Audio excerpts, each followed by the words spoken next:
পশ্চিমবঙ্গ উচ্চ মাধ্যমিক শিক্ষা সংসদের একাদশ দ্বাদশ শ্রেণীর তৃতীয় সেমিস্টার অর্থাৎ দ্বাদশ শ্রেণীর প্রথম সেমিস্টারের শিক্ষাবিজ্ঞান বিষয় নিয়ে আজ আলোচনা করব। এই শিক্ষাবিজ্ঞান বিষয়ের তৃতীয় সেমিস্টারের 40 নম্বরের এমসিকিউ ভিত্তিক পরীক্ষা হবে। এই শিক্ষাবিজ্ঞান বিষয়ের তৃতীয় সেমিস্টারের যে টপিকগুলি পাঠকদের পড়তে হবে সেগুলি হলো, এখানে মোট দুটো গ্রুপ আছে, গ্রুপ এ এবং গ্রুপ বি। গ্রুপ এর মধ্যে পড়তে হবে এডুকেশন ইন মডার্ন ইন্ডিয়া, যার উপর ভিত্তি করে 20 নম্বরের প্রশ্ন থাকবে, অর্থাৎ 20টা 1 নম্বরের প্রশ্ন আসবে। এই গ্রুপ একে আবার দুটো ইউনিটে ভাগ করা হয়েছে, ইউনিট 1 এবং ইউনিট 2।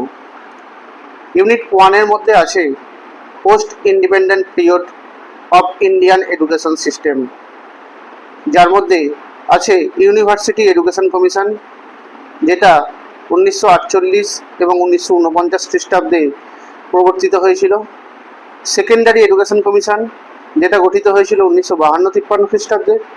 ইন্ডিয়ান এডুকেশন কমিশন, যা গঠন করা হয়েছিল 1964 থেকে 66 খ্রিস্টাব্দে। এছাড়াও পড়তে হবে ন্যাশনাল এডুকেশন পলিসি 1986 এবং 2020। স্যালিয়েন্ট ফিচার্সগুলো এখান থেকে দেখতে হবে। আর আছে problems of women education, SC ST OBC EWS equal opportunity. আর ইউনিট 2 এ আছে great educators and their contributions in education.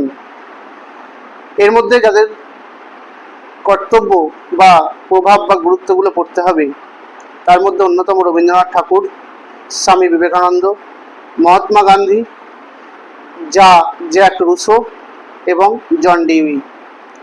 R group B তে আছে recent Trends and issues in modern education. এর ওপর ভিত্তি করেও 20 নম্বরের প্রশ্ন আসবে, অর্থাৎ 20টা এমসিকিউ ভিত্তিক প্রশ্ন থাকবে। এখানেও দুটো ইউনিটে ভাগ করা হয়েছে। ইউনিট 1 ইনক্লুসিভ এডুকেশন, যার মধ্যে আছে education for differently abled children, meaning, concept and classifications of differently abled children with special needs, visually impaired, hearing impaired, autism, learning disability, intellectual disability, characteristics and educational program, meaning, importance and barriers of inclusive education's role of formal and informal agencies in building an inclusive society. Unit 2 এ আছে education for all.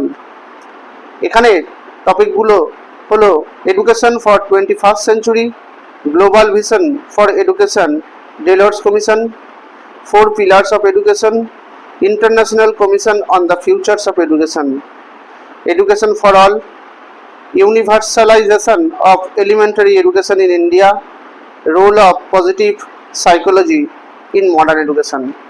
অর্থাৎ এই টপিকগুলো তোমাদের তৃতীয় সেমিস্টারের সিলেবাসে রয়েছে। আজকে আমি তোমাদের সামনে যে বিষয়টি নিয়ে আলোচনা করব সেটি হলো স্বাধীনতার পরবর্তী গুরুত্বপূর্ণ কমিশনসমূহ। এই বিষয়ের মধ্যে প্রথমেই যে কমিশনের কথা তোমাদের জানতে হবে সেটা হলো বিশ্ববিদ্যালয় শিক্ষা কমিশন বা রাধাকৃষ্ণন কমিশন, যেটা গঠিত হয়েছিল 1948-49 খ্রিস্টাব্দে। ভারতবর্ষ স্বাধীন হয়েছিল 1947 খ্রিস্টাব্দের 15ই আগস্ট। আর এরপর থেকেই ঔপনিবেশিক প্রভাবমুক্ত স্বাধীন গণতান্ত্রিক দেশের নেতৃবৃন্দ উপলব্ধি করেছিলেন যে ভারতবাসীকে সুস্থ সবল মনের দিক থেকে অধিকারী করতে হবে, অর্থনৈতিক সামাজিক অবস্থার পুনর্বিন্যাস করতে হবে, আর এগুলোর জন্য শিক্ষা ব্যবস্থার সংস্কার করা অবশ্যই প্রয়োজন। তৎকালীন দেশের শিক্ষিত বিচক্ষণ মানুষজন ভেবেছিলেন অবৈতনিক ও বাধ্যতামূলক প্রাথমিক, মাধ্যমিক, উচ্চ মাধ্যমিক, উচ্চশিক্ষা ব্যবস্থার পুনর্গঠন, বৈজ্ঞানিক ও কারিগরি শিক্ষার উন্নয়ন ইত্যাদি বিষয়গুলির ক্ষেত্রে উন্নতমানের পরিকল্পনার অবশ্যই প্রয়োজন। তাই 1947 সালে জাতীয় সরকার ভারতের উচ্চশিক্ষার সংস্কার ও অগ্রগতির প্রতি মনোযোগ দিয়েছিলেন। এই উচ্চশিক্ষা বা বিশ্ববিদ্যালয় শিক্ষার উন্নতিকল্পে 1948 সালের 5ই নভেম্বর ভারত সরকার ডক্টর সর্বপল্লী রাধাকৃষ্ণনের নেতৃত্বে একটি কমিশন গঠন করেছিল। এই কমিশনকে বিশ্ববিদ্যালয় শিক্ষা কমিশন বা রাধাকৃষ্ণন কমিশন বলা হয়। এটি ছিল স্বাধীন ভারতের প্রথম শিক্ষা কমিশন। এই কমিশন সাধারণ শিক্ষা, বৃত্তিমূলক শিক্ষা, বিজ্ঞান শিক্ষা প্রভৃতির উপর জোর দিয়েছিল।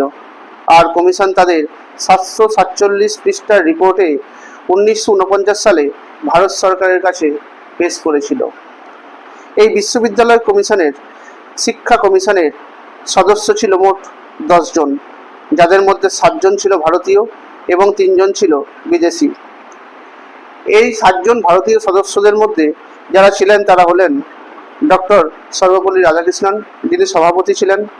এছাড়াও শ্রী নির্মল কুমার সিদ্ধান্ত, যিনি ছিলেন সম্পাদক, ডক্টর মেঘনাথ সাহা সদস্য, ডক্টর এ লক্ষণস্বামী মুদালিয়ার সদস্য, ডক্টর তারাচাঁদ সদস্য, ডক্টর জাকির হোসেন সদস্য, ডক্টর করম নারায়ণ বহল সদস্য। আর বিদেশি সদস্য ছিলেন 3 জন, তারা হলেন doctor James F Duff, doctor Arthur E Morgan, doctor John Tigert. এই বিশ্ববিদ্যালয় শিক্ষা কমিশনের প্রবর্তক, যার নাম অনুসারে হয়েছিল এই ডক্টর সর্বপল্লী রাধাকৃষ্ণন, তিনি ছিলেন ভারতের প্রথম উপরাষ্ট্রপতি এবং 1962 সালে তিনি ভারতের দ্বিতীয় রাষ্ট্রপতি পদে নিযুক্ত হয়েছিলেন।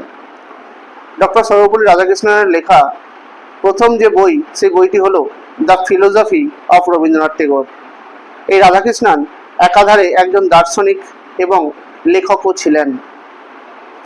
এই বিশ্ববিদ্যালয় শিক্ষা কমিশনের যে সমস্ত বিষয়গুলো নিয়ে আলোচনা করা হয়েছে সেগুলি হলো ভারতে উচ্চশিক্ষা বা বিশ্ববিদ্যালয় স্তরে শিক্ষার লক্ষ্য এবং উদ্দেশ্য কী হওয়া উচিত তা স্থির করাই ছিল এই কমিশনের প্রধানতম লক্ষ্য।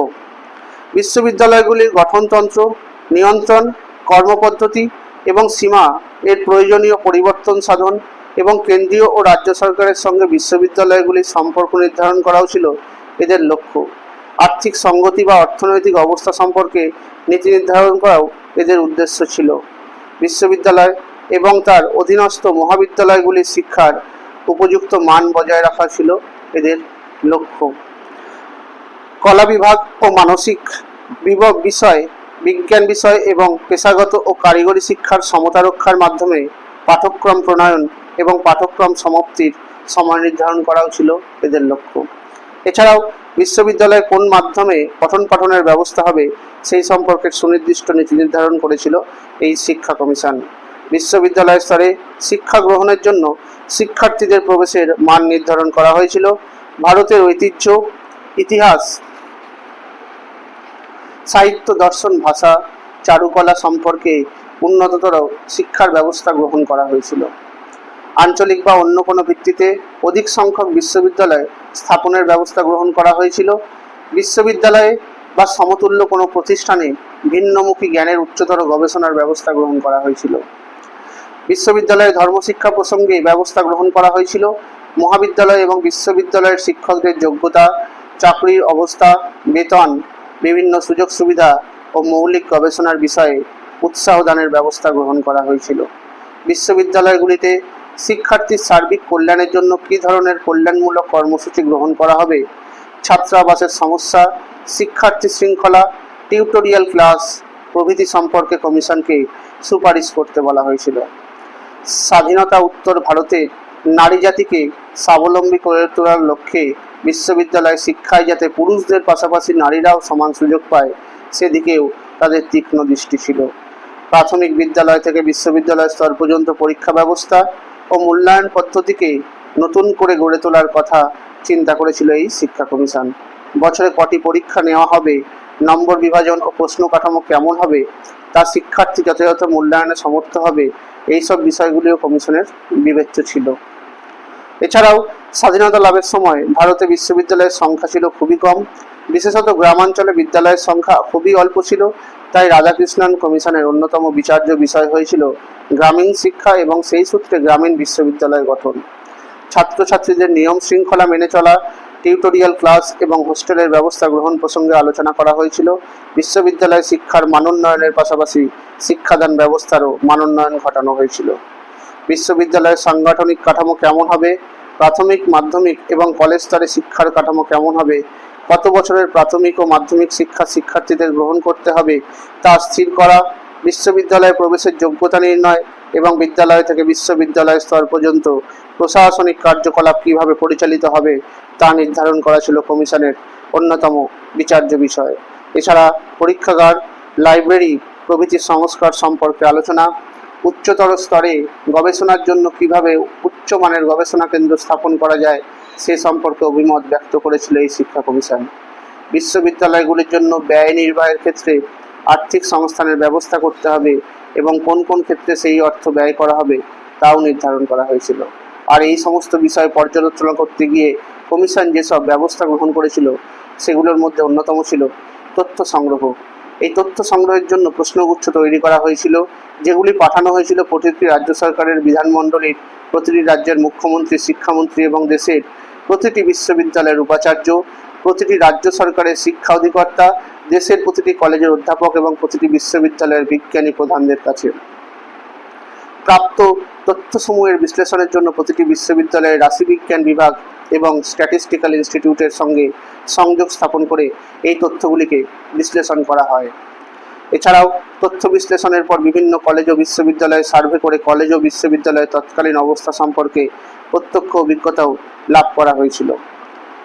এরপরে কমিশনে প্রত্যক্ষ ও পরোক্ষভাবে সংগৃহীত তথ্য বিশ্লেষণ, সমীক্ষা ও পর্যালোচনা করে একটি প্রতিবেদন প্রস্তুত করে এবং 1949 সালে এই প্রতিবেদন সরকারের কাছে প্রকাশ করা হয়। কলেজ ও বিশ্ববিদ্যালয়ের বিভিন্ন বিষয়ে পর্যালোচনা করে কমিশন বিশ্ববিদ্যালয় শিক্ষার মান উন্নয়নের জন্য আরও কতগুলি সুপারিশ করেছিল।